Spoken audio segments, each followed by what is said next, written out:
Depois dessas dicas, você vai perder o medo de fazer audiência. Vou te falar aqui 5 maneiras de você se preparar antes da sua audiência começar. Essas dicas vão te ajudar a se sentir mais seguro para qualquer imprevisto que aparecer aí durante a audiência. Se você não me conhece, meu nome é Thiago, sou jovem advogado, criei esse canal com o intuito de ajudar todo mundo que está iniciando na advocacia sem a ajuda de ninguém, sem a ajuda de nenhum padrinho. Trago dicas, trago desenvolvimento, trago tudo que eu passei, opiniões, tudo no decorrer desde o início do primeiro mês que eu comecei a advogar. Tenho certeza que nesse canal tem vários vídeos que vão te ajudar. Se você gosta desse tipo de conteúdo e está nessa mesma fase que eu, realmente iniciando a advocacia sem a ajuda de ninguém, já se inscreva no canal, deixa o seu like e vamos lá, né? Você pode até se perguntar assim: mas ele não acabou de começar a advogar agora? Como é que já tá dando esse tipo de dica? Bom, eu já participei, eu acho que chutar aqui, eu acho que pelo menos umas 10 audiências eu já participei. E eu sei como é você antes da audiência, você sentir aquele medo, aquele frio na barriga, você sentir um pouco desesperado, sem saber o que fazer, o que você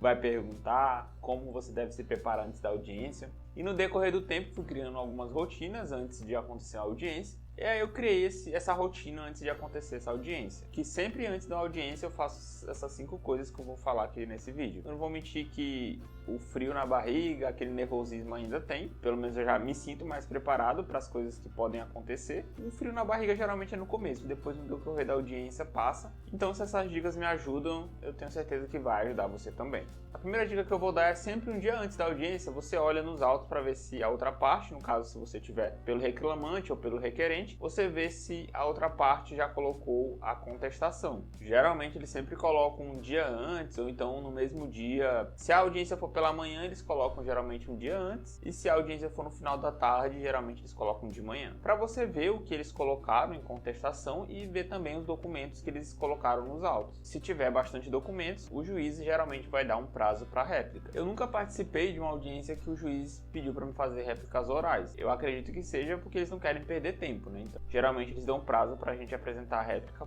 por escrito, mas tem essa possibilidade. Eu sempre me preparo para que essa possibilidade possa acontecer, por isso que eu geralmente antes eu gosto de olhar nos autos. Eu dou uma olhada nos autos, vejo a contestação e vejo os documentos que eles apresentaram. Já dou uma lida, mas eu priorizo os documentos, porque se o juiz pedir para me fazer uma réplica oral, eu já sei quais são os documentos que eu vou impugnar. Já deixo anotado no caderno, já deixo anotado os principais pontos. E também a réplica é uma coisa rápida, você realmente só vai impugnar os documentos que a outra parte apresentou, mas eu deixo essa possibilidade sempre anotado no meu caderno. Eu escrevo o que eu posso falar e escrevo a identificação dos documentos que eu tenho que impugnar. E isso já me ajuda muito, já dá uma maior segurança no decorrer da audiência, porque eu sei o que a outra parte já alegou. Então essa é a primeira dica que eu posso dar. A segunda dica que eu quero dar é, na semana da audiência, alguns dias antes, você estudar novamente o processo. Lógico que se foi você que fez, você já deve ter uma noção mais ou menos do que seja, mas como a audiência geralmente demora, da data que você protocolou, pode demorar aí 1, 2, 3 meses, ou até mais, no decorrer do tempo você acaba esquecendo os principais pontos. E aí você vai e relê tudo novamente. Se tiver gravado a entrevista com o cliente, você assiste novamente, te ajudar lá na frente também em relação ao que você for perguntar. Pegando o gancho dessa segunda dica, eu falo logo a terceira dica, é você já preparar suas perguntas antes da audiência. Você vai ler todo o processo, vai assistir novamente a entrevista que se você gravou, e você já deixa as perguntas preparadas. As perguntas para o preposto, as perguntas para a sua testemunha e as perguntas para a testemunha da outra parte, caso eles tenham, né?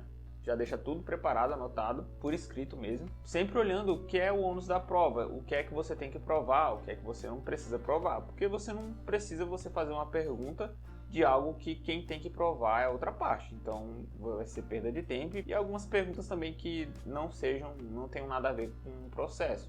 Não vai agregar em nada, né? É bom você estudar de quem é o ônus da prova. Por exemplo, você não vai perguntar para o preposto da reclamada ou para a testemunha se, por exemplo, se a testemunha pagou as verbas rescisórias corretamente ou se ele entregou o EPI para o reclamante, no caso do trabalhista, né? Porque isso são provas documentais, não precisa de prova testemunhal. Você vai analisar, vai ler o processo, ver de quem é o ônus da prova, de cada coisa, ver o que realmente você tem que provar, o que você não tem prova documental, e que é que vai ser matéria de prova testemunhal. E aí você já deixa suas perguntas preparadas, Geralmente o juiz também na audiência ele faz algumas perguntas, e aí você tem que ficar acompanhando, ver o que já foi perguntado. Isso vai te ajudar muito a não ficar perdido na hora da audiência. Você ainda pensar o que é que você vai perguntar. Vai te poupar bastante tempo. E com mais calma você também consegue fazer perguntas melhores. A quarta dica que eu quero dar é antes da audiência, sempre uns 2, 3 dias antes, você conversar novamente com o seu cliente, ver se ele não tem nenhuma dúvida, explicar para ele como é que funciona, perguntar para ele alguma coisa que você imagina que a outra parte vai perguntar. Não é você influenciar o cliente ou combinar a resposta. É realmente ver o que é que ele vai falar, porque ele pode falar algo que não seja nem da vontade dele, ou seja, sem querer, que deixa o juiz com dúvida.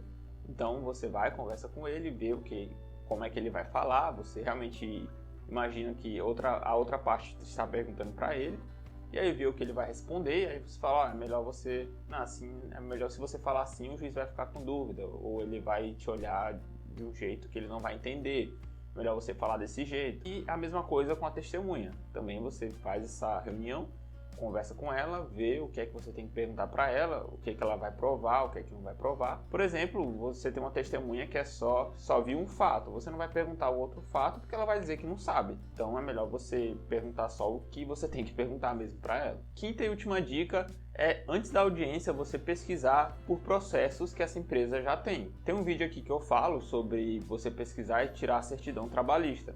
Por essa certidão você vai conseguir ver todos os processos que essa empresa tem. E aí você consulta as atas de audiência. Você vê quem é o preposto, vê se sempre é o mesmo preposto, e aí você pergunta até para o cliente, você conhece essa pessoa, esse preposto? Porque o preposto tem que ter conhecimento dos fatos, né? E for uma pessoa que não conhece, você pode até se aproveitar disso, fazendo perguntas para o preposto, sabendo que ele não sabe nada dos fatos. Aí você confere também para ver se a empresa geralmente costuma fazer acordo, para ver quem são as testemunhas que eles levam. Isso me ajudou muito num processo que eu consegui contraditar uma testemunha, porque eu sabia já quem era a testemunha que a empresa levava. Sempre nas audiências ele levava a mesma pessoa, e essa pessoa que ele levou na minha audiência tinha envolvimento nos fatos e também ela tinha um poder de gerência, então eu consegui contraditar porque eu já sabia quem era. Então na hora que eles falaram quem era a testemunha, eu já sabia, e na hora eu já contraditei. Se a empresa também tiver o costume de acordo, você já conversa também com o seu cliente sobre essa possibilidade. Essa dica é muito boa e vai te ajudar bastante. Eu sei que nas primeiras audiências você fica realmente nervoso, com aquele friozinho na barriga, com medo de fazer alguma coisa errada, porque é uma coisa nova, você não conhece, você ainda não participou, você se sente inseguro com tudo, então essas dicas vão te ajudar a ter um pouco mais de segurança. O friozinho na barriga ainda vai continuar, mas no decorrer da audiência vai passar. É normal, isso acontece para todo mundo. Comenta aqui embaixo como foi sua primeira audiência, alguma coisa engraçada, alguma coisa que você passou. Não se esqueça de se inscrever no canal, deixar o seu like. Muito obrigado e até a próxima.